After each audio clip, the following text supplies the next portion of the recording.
In Egypt, we found a city that's completely filled with garbage. I kid you not, everywhere you go, on the streets, on the roofs of houses, all you'll find is garbage. But before you judge this place for what it looks like on the outside, let us show you what life is like on the inside. Here, you can find tens of thousands of garbage collectors living in the city. They collect the trash from Cairo and recycle it. In fact, their recycling system is so good that they recycle 90% of the garbage, which is 4 times more than what countries in the West recycle. That's not all. Here you can also find many Christians living right next to the largest church in the Middle East, which is entirely made out of stone. Here you will also find lots of art on houses, and when you zoom out, it looks like one giant art piece on the entire city. This city stays alive because of garbage. And while many people see garbage as dirty and ugly, these people see it as treasure. That's 1 minute. See you tomorrow. The country of Egypt is so affordable. That's why you should visit. You can have a full McDonald's meal for $2 and a local dish for only 50 cents. Yes, 50 cents for a full meal. At the pyramids, souvenirs go for 20 cents and a full day tour will cost you like a lunch meal in the United States. It is so affordable that you can buy a ton of dog food for $100 and feed it to 600 hungry dogs. That's 13 cents to feed one animal. These prices mean nothing to you, but they're great for tourism and they're great for the local population. Tourism money helps rebuild the country and its economy.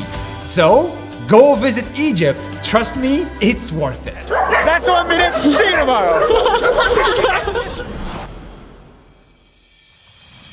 Meet Omar. Hi, my name is Omar Samra. 5 years ago, Omar was on top of the world.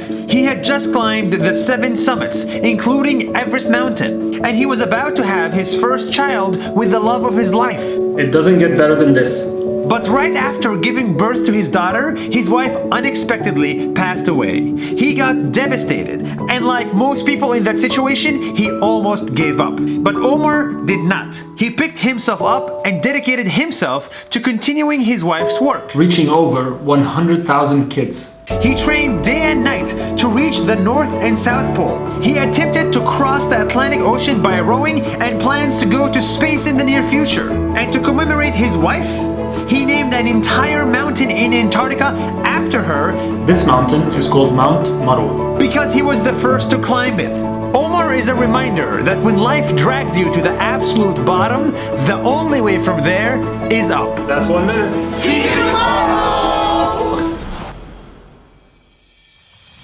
In Egypt, there is a village that still makes 5,000-year-old paper that was used by the pharaohs. These guys are the last people in the world to make this paper. First, they cut the plant and slice it manually into equal strips. Then they soak the strips and ferment them for a day or 2 and wash them. After that, every single strip is arranged by hand into vertical and horizontal layers. They dry them up and squeeze them for days to create this paper. This village makes this paper to continue the tradition. This is why tourism is important. It allows tourists to buy this paper and keep an entire family working, an entire village thriving, and a 5,000-year tradition alive. That's 1 minute. See you tomorrow. In Egypt, I found a 67-year-old woman who has been hiding as a man. Not because she wanted to, but because she had to. وأنا الحاج سيسا وأنا عمري 67 سنة وعايش حياتي راجل. In her society, men work and women stay at home. But when Sisa's husband died 43 years ago, she had no choice but to give up being a woman, cut all her hair, change her voice, put on men's clothes, work men's jobs, and become a man just to support her family. بنتي كانت تقول لي يا بابا ما عرفاش ان انا امها بعد ما كبرت لان ما عرفتني انا امها ولابسه راجل عشاني. Sisa was compelled to become a man because of society. We need to build a world where no women should have to give up their gender just to have the same opportunities as men. That's 1 minute. See you tomorrow.